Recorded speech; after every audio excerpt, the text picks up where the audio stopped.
Hello and welcome along to WD18, the Watford fan channel. Another game. It's Tuesday night. Leeds United versus Watford at Elland Road. My name is Jacob Culshaw. As always, I'm joined by a slightly happier Charlie Zazzera after what was a rough weekend at Kenilworth Road. Charlie, have you recovered?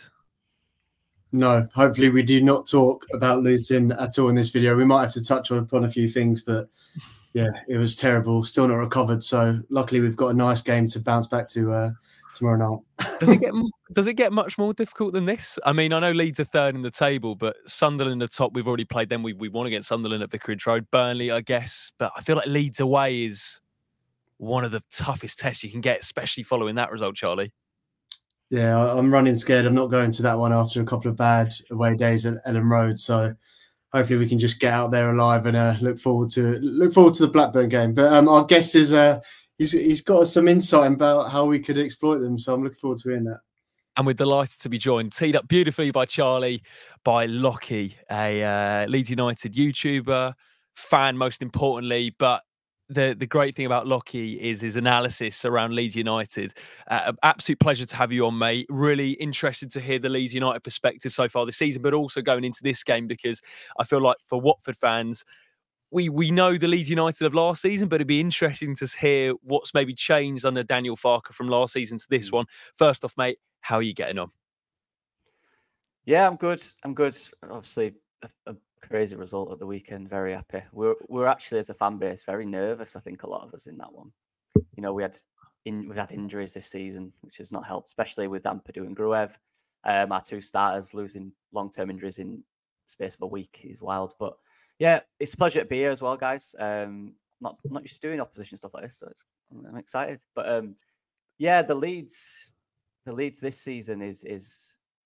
I mean, if you'd asked me 6 weeks ago, it's been very different. I think in a weird way, it's helped that we've lost our Somervilles and Rutters, to be honest, because I think last year it kind of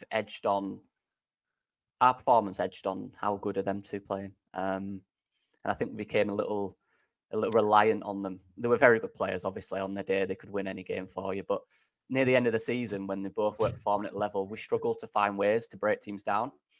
Whereas this year, we just look a lot more fluid and there's a lot more responsibility, I'd say, from each individual, as opposed to give it to Somerville or give it to Rutter. So in the last few weeks as well, we've just gotten better and better. And look, like I said, with the injuries, with Ampadu losing your captain and Gruev, who's been excellent, losing them, we're all shocked and worried. But Rothwell and Tanaka have come in, and arguably we look more balanced with them in there going forward as well. So yeah, it's a strange season because obviously we've had injuries. The form at the start was a bit, but the last month we've looked really good, in my opinion. So, yeah. Absolutely everything I didn't want to hear. To be completely honest with you, we'll get Locky's thoughts on Leeds this season, as he mentioned, and also the game coming up. As always, this podcast is brought to you in partnership with Hertfordshire Minds. We've got our initiative going on for £1 for every goal Watford score this season. We'll see how many we score against Leeds. Obviously, none at Kenilworth Road at the weekend. And obviously, if you're a Leeds United fan watching this podcast, Watford fan, please subscribe to the channel. 45% of viewers are not subscribed to us on YouTube, so it does go a long way. If you could drop us a sub, leave a like, comment down below your thoughts, and obviously follow Locky, myself and Charlie on our social channels, and WD18 at WD18 fans. Right, Locky, I wanted to get a little bit more in depth on Leeds because obviously, as you mentioned last time out, it was a Friday night win at home against Sheffield United.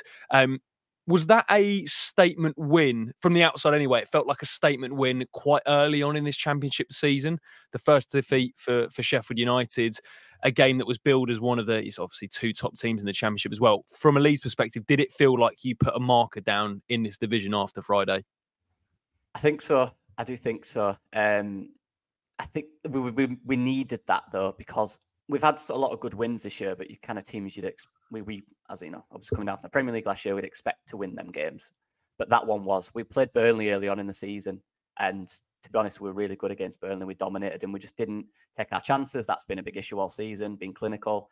And Burnley, our player slipped. Burnley went on the counter and they scored and took their one chance, and they deserved it because of that. They were solid and we couldn't break them down. But against Sheffield United, everything worked. We were fairly clinical.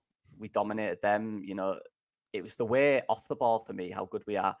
with some other teams. We don't give them a second to, hammer and O'Hare on the day in this league can destroy anyone. And honestly, I don't think they did anything.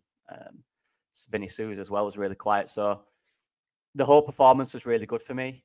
We've not had a complete performance much this year, to be honest. But yeah, we looked very good. I'm afraid to say we did look very good. Oh my God, it gets worse and worse. Charlie, look, I think we kind of, I'm getting the impression, Locky, and correct me if I'm wrong, there's a lot of confidence from a Leeds United perspective. It's 5 wins, 4 draws, and only 1 defeat so far this season. And that 1 defeat came against Burnley. So again, a result that could have gone either way on the day.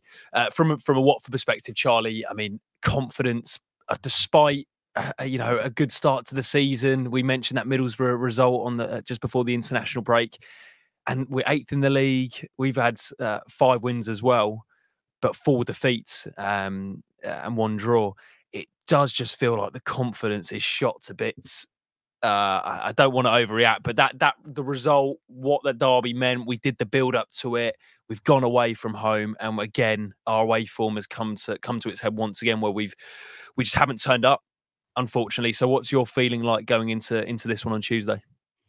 Yeah, tough. It is just 1 game, and I feel like we're in a similar position. I don't know, Jacob, remind me who we played it before the Man City game, where we were kind of dreading that. I think that was off the back of defeat, and obviously we were going to the Etihad in the Cup, and we put in a really, really good performance where we could have got something more if it weren't for a dodgy refereeing decision. So we played Norwich just before, and then we played Sunderland afterwards.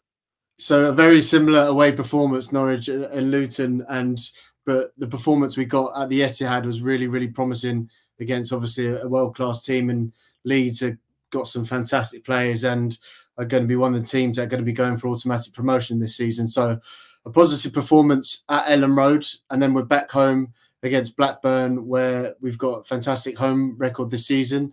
We can get back on track, and that's the one thing this season. Although we have had some bad performances, especially away from home, I think bouncing back we have been pretty good, especially at home. So look, we're going to talk more about Leeds, and you never know what can happen in football, but I'm just looking for a performance tomorrow night. Locky, just what's your perspective as an outsider? I don't know how much you've seen of us this season, but from the outsides on Watford's, what's sort of the consensus amongst the Leeds fans and yourself on this team under Tom Cleverley? Yeah, I hadn't had much time to watch them because they've been similar times playing as Leeds. So it's of course, tough, yeah. I did watch the game against Luton, which was probably not the best game to start. But I've heard good things earlier on the season. Pragmatic manager, you're playing a style of play, you've got an identity. Those are things that for any team and a fan base is important, right? You just want to see an identity. And at the end of the day, if you lose a game, but, you're enjoying what you're seeing, you like the product, that's part of it. So, yeah, to me, it's a big mystery. I heard, though, that apparently, I don't know if this is true, he likes to change formation a lot. And there's a lot of different kind of formations you played this year, potentially, and stuff like that. But I know, obviously, you've got some quality players and some really good experience in there as well with Ogbonna and Sissoko. So, yeah, I'm a Leeds fan, but I love football, so I like looking at excited players, watching excited players and stuff like that. So I'm intrigued. I am intrigued, I can't lie. Do you know what? On the formation point, it's probably less so the formation, but personnel, Charlie, has kind of been tweaked here and there. Whether, for example, that's the keeper spot, but Batman's been in, then Bond. The striker spot, Bio's in 1 week, Jebuson's in another week. The wing backs have rotated quite a bit, and it's weird which lens you look at it through, Charlie. Because on the one hand, you can say, great, he's using his squads, but also there's some positions I feel that you don't tweak with as much as you'd want. For example, with Leeds, Meslier is going to be in goal every single week. Yeah. At the minute, there's still a debate over. Well, that might be another conversation. But you know roughly the key players for Leeds. Yeah. They're going to be starting week in, week out.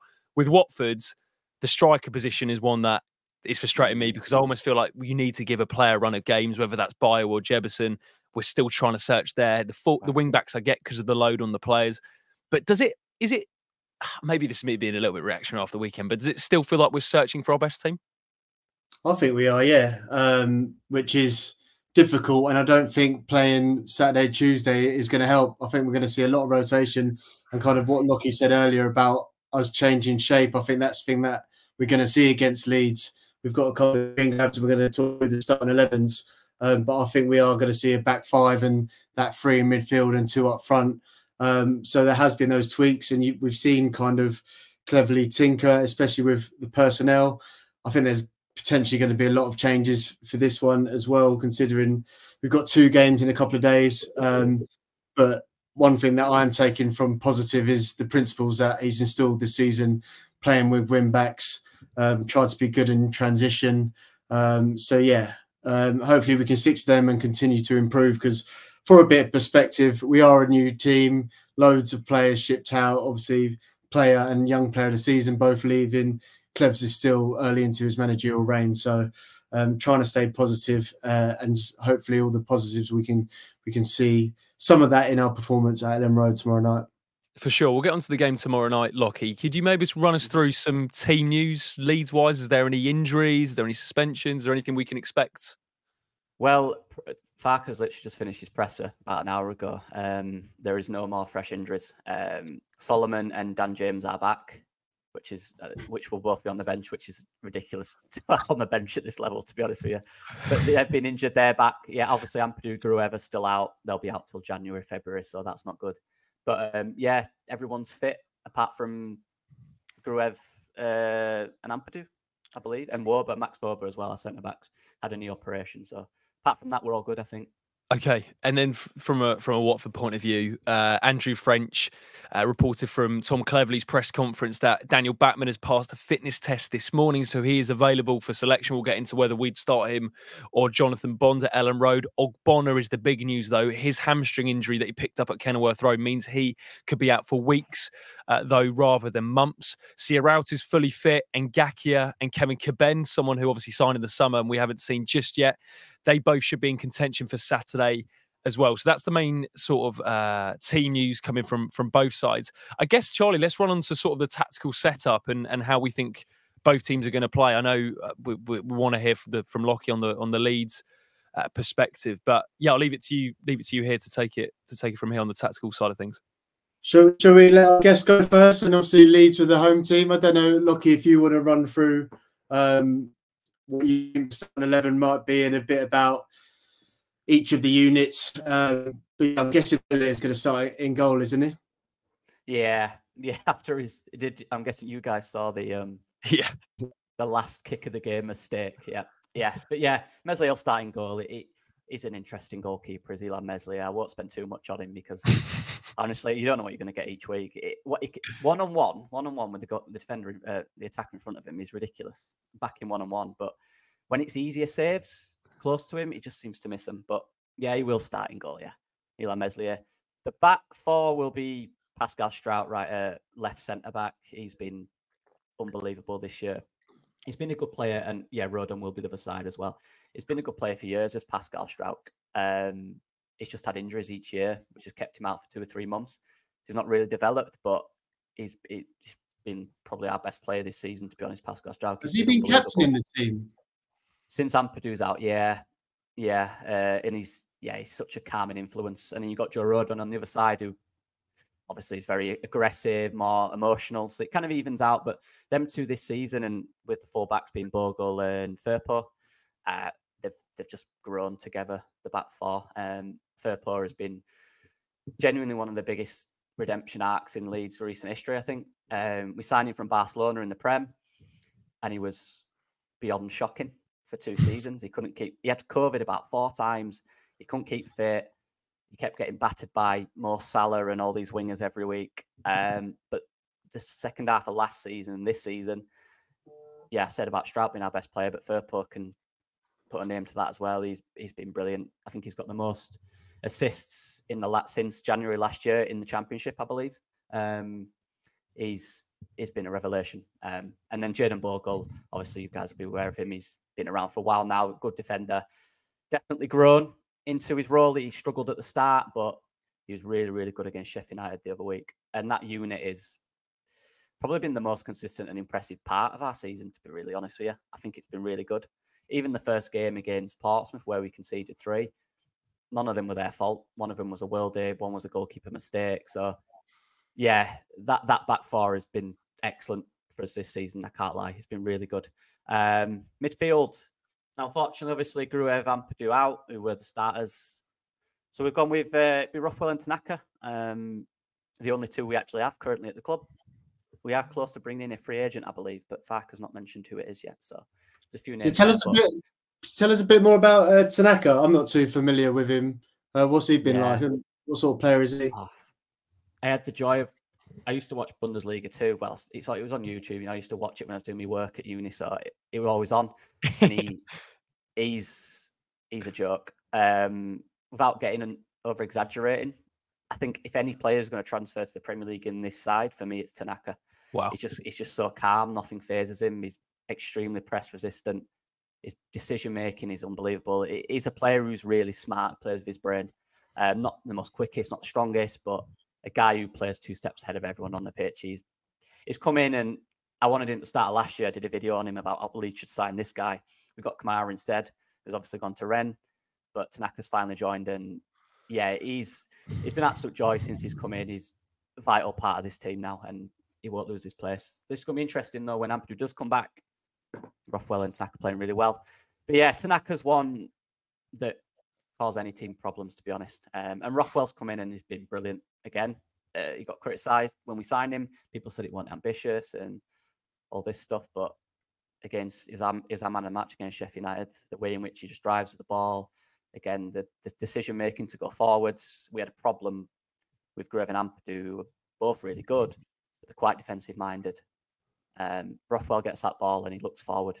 Where can I attack? Where's the spaces? So yeah, really good. There is weaknesses with them too, and we'll get into that in a bit. But yeah, and in front of them, I'm assuming it'll be Brendan Aronson, another player who's a bit of a redemption arc. Yeah, it'll be a 4-2-3-1. Sorry, just to clarify. Yeah, a bit of a redemption arc is Brendan Aronson. Again, heavily criticised when we signed him in the Premier League. Came for, I think it's 25 million we bought him for from Salzburg. Started the Premier League on fire, but then real tailed off and was probably our worst player that year. Went last year on loan to Union Berlin in the Bundesliga and had some really difficult patches there as well. But he's got trust now with Farke. Farke trusts him and he likes him a lot. He just runs around like crazy. I've never seen out like it. He's ridiculously, he works so hard. He's not the biggest, he's not the strongest, but yeah, he's a nuisance, let's just say the least. So yeah, I like Aronson. He's on a bit of a redemption arc as well. And then the front, I guess the wingers now. I'm going to stick with it. I'm going to go Ramazani on the left, who we signed from Almeria in Spain, who got relegated but played in the Liga last year. I think he scored twice against Real Madrid. Is he like Somerville replacement? Yeah. He's got very similar attributes. Just watching Friday night, it does feel like at times you're watching Somerville, the way he takes players on. Yeah, I was critical when he first joined because I used to be a winger, and for me, and even to be a bit more positive going forward, he's very good in half spaces, finding, and his shot is ridiculous. He hits the ball really well. But I wanted him to be more direct and take guys on a bit more, and he did that against Sheffield United, and yeah, he's ridiculous. So yeah, again, when we talk tactically, we'll get more in about Ramazani, but he's been really good as well. 8 million, though, it's a big bit of money, so you're expecting him to be decent, I guess. And then on the right, it'll be our main man, Willie Gnonto. I couldn't see Gnonto. Let's get him in. Yeah, where is he? He's gone to Premier League, which he wanted to do. Locky, I was going to say, yeah, that's the one. Gnonto's an interesting one, Locky, because from the outside, it felt like there was all the interest with Everton. And it felt like he fell out of love with the Leeds fans, and he stuck around probably longer than I thought, and I think a lot of other people thought, right? But yeah, me too. Again, is this another player on the redemption arc, or is that too far? Redemption FC. Well, yeah, honestly, last year, start season, refused to play for the club. There's 2 games where he refused to play, and his agent said, "Look, if you don't sell him, he won't play." And Farke said, "You train with the 21s." And then eventually apologised. I think that's a good thing about Daniel Farke. He knows he's been at this level. He knows what to expect. He's a good man manager. And look, Dan James played over him last year for the most part and was better than him. And we were all disappointed. And I think that lack of form and that lack of consistency, that decision he made to not play, affected his Premier League move. I do, because he didn't start for as much last year until James got injured. Then he came in. But this year, he's motivated now. He signed a new contract. He is at the club. He's accepted that. He'll get his Prem move, hopefully with Leeds if we get promoted. But he's been our talisman this year, then front four. He's really he's been the player we expected him to be when we signed him, and he's been a joke. So yeah, he is another one. A bit of a redemption arc, to be honest. But the last 3 or 4 weeks, he's been unplayable for us. I can't complain about him. Yeah, and then up top, this is probably the one in the fan base where we're not too sure, because you've got Mateo Joseph, the young international, plays for Spain on the 21s, who's been really good this year, but not quite had that finishing touch with the goals. But then Perrault, who doesn't quite fit the system, but is a really good goal scorer. I think Jennifer is going to stick. Sorry, was Perrault deployed as a 10 at points last season? Yeah, that was a big discussion. Him and Rutter played 10 and 9, and it was who's better as a 10, who's better as a 9. He started with Perrault at the 10. It didn't really work. He's a bit too slow, not as agile as we needed in there. His first touch was always, he's got a dodgy first touch, to be honest, Joel Perrault. And then he switched it around. He started Rutter deeper and then Perrault in the 9. And then obviously when Bamford was fit, he started playing more. So yeah, he's had a difficult time, Joel Perrault, since he signed, to be fair. But this year, I think he's on 6 goals now this season and an assist, or 5 goals and an assist. That's what he does. He's not the most mobile player, but he scores goals at this level and he's clinical, and we need that. So I think he's going to start with him. I think he'll start with Joel Perrault. Obviously, Mateo Joseph did start the season as our striker, and he was really good, by the way, really good player.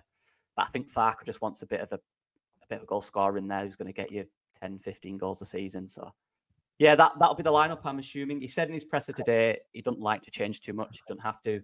That was the lineup against Sheffield United, so I'm assuming it will be the same. That is quite a daunting prospect, Charlie, away from home. And I think the one word I look at that team, I just think it looks really balanced, just on paper anyway. I think that's probably the one thing I'd say about Leeds last season. Locky, correct me if I'm wrong, but this feels like a bit more of a balanced Leeds United team, just on paper anyway. Absolutely. Last year we had, obviously it was predominant. Well, Strout got injured, so Ampadu had to go left centre back with Rodon. So in midfield you had Gruev and Kamara. We're both very good, but scared to pass forward, scared to go forward with the ball. And then you had Georgina Rutter in the 10, who, as amazing as he was, he'd be the one that would start all our attacks. It was so reliant on him. But now, and I'll show you with the screenshots, the balance of the front four is so good. Different players picking up pockets. You got Rothwell who can drive with it. Even Rodon likes to drive with it. The fullbacks will just bomb forward. We had obviously Archie Gray there last year, who was a very good player, but wasn't predominantly a right back, so struggled to get in that final third to really understand his role. But now you've got Bogle in there. So you're right, yeah. Balance is probably the thing that we've improved a lot this year, I'd say. Watford, on the other hand, Charlie, let's do the Watford team, because this one is an interesting one. Tom Cleverley said in his press conference that result against Luton means there's going to be consequences in terms of sort of selection and in terms of, I think, potentially some changes, Charlie. If we look at the last team, it was Backman, a back three of Pollock, Ogbonna, Porteous, Andrews at right wing back, Sema with Dele Bashiru, Sissoko, Kiembe, Chakfadati, Bio. Now, the first one is the goalkeeper. I think the fact that he's made a point of it in the press conference means Batman's going to start. I'd still go with Bonds, but Charlie, you get the deciding vote.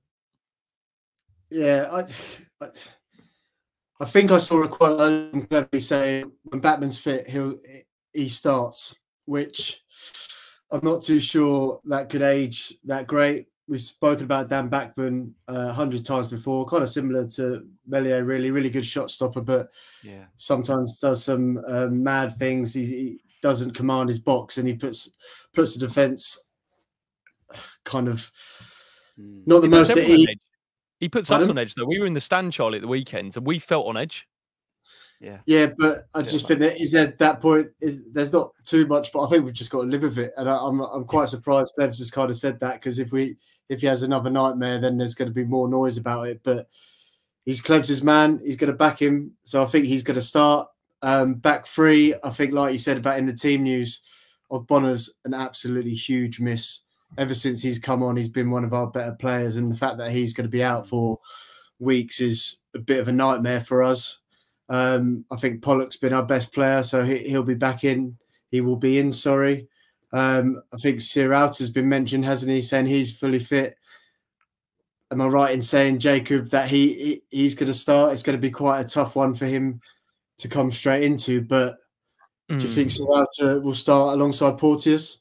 I think so. I don't think we're blessed with options, Charlie. When you look at that back line, I think the fact Clevy's made the point that he's fully fit means he's probably going to come in that central spot. Porteous at left centre back. I also looked at the bench, obviously with Caben still not available. James Morris is potentially an option, and you put Porteous into the middle as the left centre back. I don't know if he'd be tempted to do that just to try and get a bit more of a better possession on the ball with Morris. I said it to a couple of guys at the weekend that the one thing I like about James Morris, I don't think out of all the players, he's one of our better athletes, but he's one of the players that definitely uses his brain when he makes decisions. He knows when to clear his lines. He knows when to play the right pass. His pass selection, more often than not, is pretty good. And what he maybe lacks physically, he does have technically. So I'd be quite tempted to put Morris in there just to give us a bit of a... I don't know whether they would target that Leeds physically, but I just feel like he gives us a bit more composure on the ball in the back line. And maybe Porteous would start in the middle just because Sierrata's has come back, Charlie. Yeah, I think you've made a really good case for Morris. Whenever he's played, I think he has never let you down. He's a clever footballer. He might not have all the best attributes, but I don't think he ever puts a foot wrong when he plays for Watford. Well, that might be a stretch, but I always think he does the basics right. And at the moment, we need to do the basics in order to get a result. Wing backs, I don't think Ryan had his best game on the right side. I expect Ebosele is going to come back in on the right. I thought Sema was one of the better performers against Luton. I don't know what you thought, Jacob, and I know I'm going to talk about a kind of change of shape. I do think we're going to be looking more at a 5 instead of the 3, especially out of possession. And Larousse did play against Man City when we done all right at the Etihad. But I think Ken might keep his space, and we need kind of as many leaders as we can. So this is what I'd go for the wing backs. What do you reckon? Yeah, Sema split opinion, I think, at the weekend. Some people said he was decent. Some people said he was absolutely awful. I'd probably find myself in between those two options. I didn't think he was great, but I don't think it's one of those. I think it was just one of those performances you look back on and you think most players, maybe Ogbonna could keep his head held high. Bar again, 2 players out of the 11 that could come away with any credit. I'd actually be tempted to bring in Larousse, to be honest, Charlie. As you mentioned, that City away performance, I see Leeds dominating the ball. I see us getting joy, if we are going to get any, on the counter-attack. And I feel like Larousse and Ebosele give us that on the break. So I would actually go with Larousse. And also, I feel like it's one of those games where he is going to change it. Not only the fact that there was a game on Saturday to Tuesday, but as I said, the manner of the defeat that I mentioned about 15 times already, as you can see, it was still rent-free in my head. That I think Larousse would be a decent option to bring in at left wing back, Charlie. But I think it will be tight between those two. I think Ebosele is more of a guaranteed starter. But we'll go with Larousse, why not? And then midfield, Charlie, Sissoko, Dele Bashiru. Now Dele Bashiru has to play because he's the one player who's composed on the ball in the middle, and we'll need that. And Sissoko, I guess, plays again. I'm not too sure. And again, just the nature of the context of kind of his age. And like I said, I think we're going to go to 5-3-2 like we've seen at Middlesbrough and Man City. I think your man Tom Ince could come in. And then, yeah, Sissoko could be Chatfidatse, it could be Kayembe. It could be Imran Louza. He started against Man City as well. Do you think Sissoko is going to play again, or do you think I think Louza played last time at Man City. I wouldn't be surprised to see him again. I was just going to ask, if I can quickly. Louza, isn't he meant to be really good when he joined? Wasn't he?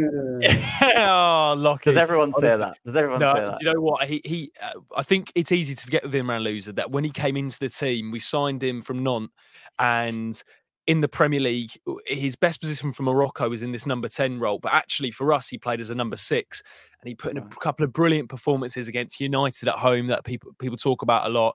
There was a couple, I can't remember the time. Villa away, he played brilliantly in the 1-0 win, and there was a lot of optimism with Imran Louza, but he had an injury in 2022, just before the World Cup. He was going to definitely be in the Morocco squad for the World Cup, and he got injured at Millwall, and he just hasn't been the same player since that moment. But in answer, technically, when he came in, good player, but it's kind of been that trajectory for him, and he went out on loan to Lorient, just hasn't worked out.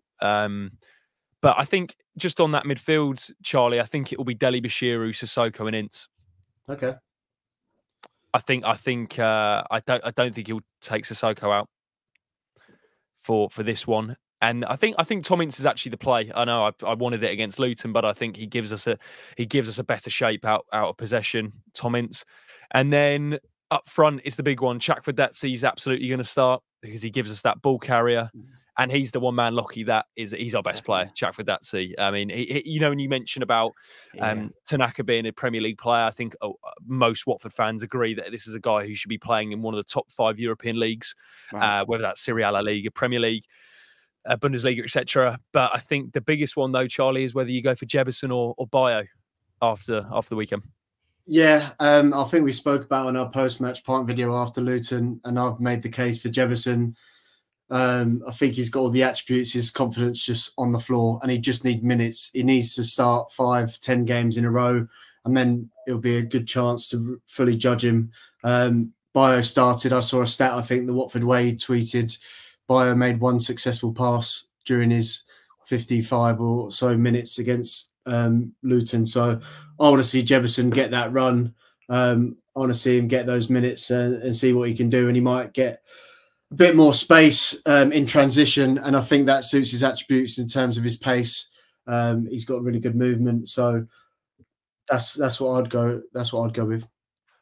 Should we get on to some of the tactical points, Locky, from a Leeds point of view? What Watford fans can expect, and how you think, they'll approach this one? And I know you've got a few screenshots there, so we'll go through it together. So look, as confident as I am, this is football, and it's Leeds United. At the end of the day, when we're going really well, we like to not turn up. That happens in our history a lot. So what we do is we commit bodies forward a lot. As you can see there, we've just lost the ball. They've just cleared it. Their left back, the guy at the right side of the screen, he just cleared the ball up, and you can see we have 1, 2, 3, 4, 5, 6, 7 players committing to the attack, and just off screen is an 8th as well. And if you go to the next one, so when we lose the ball. This is sorry, that's the wrong one. Just the one 3 more down. Sorry. Yeah, that one. So it goes to this situation here. So what can happen when we do commit these bodies forward, and we get overconfident and both fullbacks go, our centre backs are the 2 at the back. So if you win it back in an advantageous position where we've lost it, it's the next kind of 3 or 4 seconds where you can really get out and attack us, maybe a 2v2 or a 2v1 or maybe a 3v2. They're the moments of the game where we conceded against Burnley like that. I believe we conceded chances against Sunderland like that. So it's them types. And obviously you won't have a keeper more up top right. So I'm assuming your player will drop deeper and try drive, which is probably even more dangerous, to be honest. So those are the moments actually where if you are sitting deeper and playing on the counter, if we commit overly aggressive and we do lose it in a very advanced area, as you can see, we don't have much cover. We do take that risk. So definitely in those situations, I think that's where we need to be careful. There's a lot of spaces, especially if you've got quick players as well who direct. But I will say we do get back really well. So it's probably like a 5-second period where literally clear it, 1 pass, and then you're in. After that, we do get back really well. So yeah, you guys think about that? You've mentioned the players there that could probably damage us in those situations. Yeah, I think Jacob, we've had a bit of a mare when we talk about a team, and we didn't mention one of our most effective players this season in Quadro Bar, who's mainly he's been coming off the bench, but every time he does, he's made an impact, and he's won us a lot of points this season. Quickly, Jacob, do you think he deserves a start?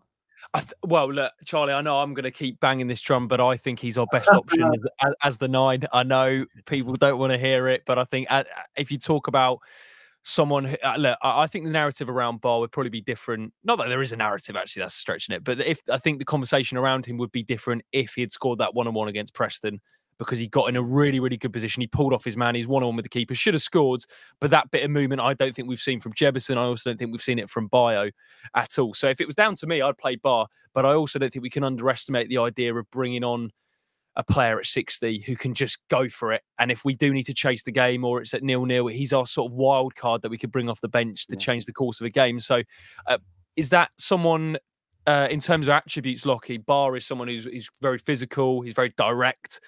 Is he the type of player that if you were an opposition manager, would be looking to play from the start, judging by sort of these screenshots and what you've mentioned? think so. I think so. One thing we're really good at is our off-ball shape. So we do often sit deep as well. We don't, we do at times in games, we will let you have possession and sit deeper, and we're very good in those positions. So you're probably better targeting, like you said, those counter positions where we have committed bodies forward. That's probably where we can be exploited. And if you do have a quick, aggressive player who likes to drive, those are the guys who will cause a threat. Those are the guys that have caused a threat this season. Culshaw, for example, Burnley, I know is a class player, but players like that, 1v1, when we've committed players forward, those are the ones that could cause damage against us. Yeah, that might be one to mention, Charlie. Yeah, it could be. I just think. I don't think he will. Yeah, I don't. He might do. I don't think, especially if we're playing the two, he's got more chance. I mean, I was saying to you, it'd be nice. I thought we really struggled against Luton, having brave players who are good on the ball in tight spaces. And I was like, do we drop Georgie a bit further back, because him and Tom Delly are really good on the ball, and I thought Sissoko wasn't brave enough in getting on the ball to help us build out. So could that be an option to get Georgie as one of the three? But I think you've got to give Georgie as much space as possible to run into. Locky, do you want to talk us through how potentially Leeds are really going to hurt Watford? And no, make it quick, but you've got a few, so let me know which one you want to talk through. So we'll start with this one. So it's the shape for me. So as you can see, obviously the one above is similar as well. We do play, it is a back four, but in this position here, so what we've done is we've won the ball back in midfield. This is a key thing for us. If we win the ball back in this area, you can see our front four. You've got Ramazani, obviously, on the left over there. You've got Pirro in the space. And you just see how many bodies.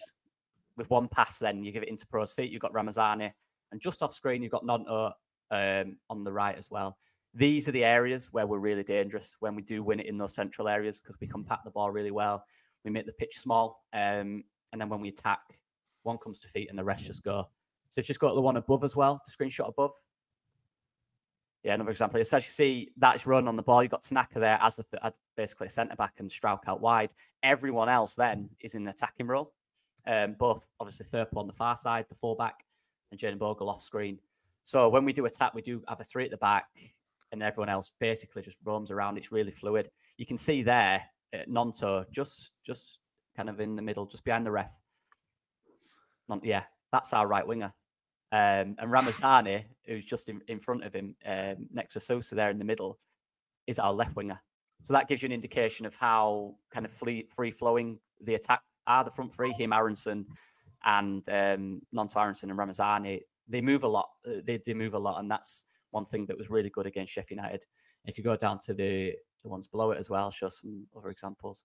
Just when he was talking about kind of how fluid their front line is, the thought of that against Porteous, and we were talking before we went live about the last game against Elland Road when we were doing a man-for-man marking against Jorginho Rota and Porto.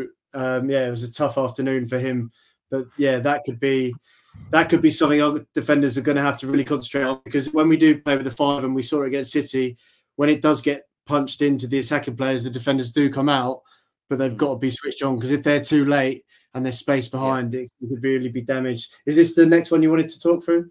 Yeah, this one. Yeah. But what I will say on that, though, just really quickly, is these are young players. They don't always do it. They did it against Sheffield United, but there is times in games where they're very static and they don't really know where they're meant to go. So it's not always perfect. Let me clarify. There's a lot of frustration in our team that we look at and go, move more, do something. And we did it against Sheffield United. So this is probably a really good example. Probably not the norm. But yeah, just this one again. There's Tanaka picking the ball up in those dangerous spaces, attracting three players. And then Nonso is the right winger, just dropping. Look how deep he is there. You've got 4 or 5 bodies beyond him. Another thing about the way we build up, Nonto drops really deep to receive the ball as well. So yeah, it's just another thing there about the rotations as well. Going on to the next one. Yeah, so it's these, we like to make teams press, just tempt someone out and then find the spaces behind them. Just another example. There's the 3, Tanaka in the centre of it again. And there you can see, look, just the amount of players we have in that central area. And then obviously the fullback with Thurpo really high and wide. But you can also see how if we lose it there, that could be something you could exploit, You can see there's obviously spaces. But yeah, that shape there is really good. And you see the 2 up top there, you've got Pirro and Ramazani really centrally. Ramazani, by the way, our left winger, who is playing right next to Pirro up top. So what happens here is, So Aronson in the middle will drop out, and then either one of Ramazani or Perot will drop into that space. So it's very kind of transitional. We like to move around. We like to create spaces. Yeah, that's basically the premise of it is we'll go to this shape. Tanaka will sit deep between the centre-backs. Rothwell is really key as well, who's just in front there doing his socks up. He's been brilliant. He'll get the ball in those spaces and he'll find these guys in those Aronson, Ramazani, Nonto, Firpo. He'll find them. But like I said, when it works and we find spaces, it's really effective. But when we don't, it can be very frustrating. So it depends which Leeds turns up for me. With the, I know we talked about Culshaw when Burnley won. Has there been any other team or player that's really troubled Leeds and had joy against you guys this season? To be honest, I think our biggest strength has been the fact that off the ball, we've been really good at nullifying other teams' strengths. I think Norwich had moments in games, their movement's very good, where they caused us trouble. I don't think it was individual. I just think as a team, Joe Bellingham did cause us problems 2 or 3 times, just drifting off our Tanaka and Rothwell, who, by the way, are not the best defensively. They can get drifting. If you've got a midfield runner coming off them, they won't track them all the time. So maybe that's something you could exploit. So players like that. But yeah, honestly, bar maybe Culshaw, maybe Joe Bellingham, we've done quite well in that sense. One thing we have done in these games is nullify threats. Maybe we've not been so exciting in games, but we have nullified the opposition. So yeah, we've been quite good in that sense, to be honest. So my key takeaways from that, Charlie, is Leeds will probably have to have slight off day. Watford are going to have to be on it, and Georgie Chatford-Datsy is going to have a blinder. Yeah. When he was talking about Joe Bellingham and kind of moving into space, I thought, can Georgie do something similar? I just wanted to quickly show how I think we're set up. We showed it on the tactics board, but this is against Middlesbrough. Again, a really possession heavy team. They had a lot of the ball. I thought we limited them to not very many chances, but you can see here clearly quite a high line. 1, 2, 3, 4, 5, and then that 3 in the middle, and then that 2. Georgie and Jefferson, it was against Middlesbrough. That high line's something, I don't know, Locky, how direct you guys go, or if you've got spinners, is that something, especially with their pace? It should be, but it's something we don't do enough, to be honest, against high lines. It is a frustration at times. I think Ampadu was really good at playing them balls in behind to Georgie last year. He scored 2 or 3 goals from it, but that is a frustration that we don't go over the top when there is space behind enough. So that, Yeah, that was something that I was moaning about after the Luton game. They were suffocating us with their high press, and I thought we should have got more threats. And again, similar system that we played against Man City. The line's a bit all over the place, but you can kind of see the 5 at the back, the 3, Georgie, and this was in the second half when Barr came on, and you can see I think Georgie won it off Phil Foden here, and it got into this 2v2 situation, which is funny enough pretty similar to this. Obviously, they only had Kiefer Moore, but these situations with Barr and Georgie Chatford-Datsy of their quality, we could have joy. But Jacob, I think it's going to be a lot of concentrating, disciplined in our shape, and then when we do in transition, we're going to have to be really clinical. So it's going to be as well. I don't know what you guys like, set pieces. You could make most of them as well. That's opening a can of worms. He was bad as us. We are terrible. Defensively, I mean, 2 goals at the weekend, but do you know what? Not just set pieces, but from wide areas. Right. It does feel crosses into the box. It's panic stations with this Watford team at the moment. To be honest, looking at those screenshots and looking at sort of what you guys have mentioned, I would be tempted to start Barr and just, go Barr and Chatford-Datsy as the 2 and just see what we can do from that point. Because my worry is, Charlie, is that you get to the point at like 60 minutes where we are down a couple of goals and then you're chasing the game. Why not try and set the tone a little bit earlier? But as I said, it does feel like a lot of if, buts and maybes from a Watford point of view. If Leeds are on it, you'd expect them to win. I think it's probably, unless I've missed anything, lads, it's score prediction time. Is there anything else you wanted to mention, Locky, from Leeds end? Or the atmosphere as well, if you can silence. True. We have struggled with low blocks earlier on in the season. We've not had one recently. But if you can frustrate us, the crowd gets silence on the back. We play it slow. The crowd gets annoyed by that. So that is something you could do as well. But yeah, that's it, really. Okay, Locky, I'll let you do the honours for score predictions for this one. I know you're confident. I am, but look, it's football. You know, you got some good players. I'll go 1-0 to us. Yeah, just I don't think it'll be as easy as maybe it's been made out, to be honest. Okay. It was always, to be fair, regardless of how good the team is, it was always difficult playing a team, I think, on the back of a result like that, because if they don't react, you'd be very surprised, Charlie. Yeah. Despite even the quick, in a weird way, the quick turnaround's probably the biggest positive about that whole game for us, because if we had a week or an international break to wait, oh God, that would have been painful. Charlie, score predictions? Yeah, I think it's going to be tough. Hostile atmosphere. Leeds look really, really good. Feels like they've clicked now. Watford off the back of a terrible result. I'm going to go for a 3-3 win for Watford.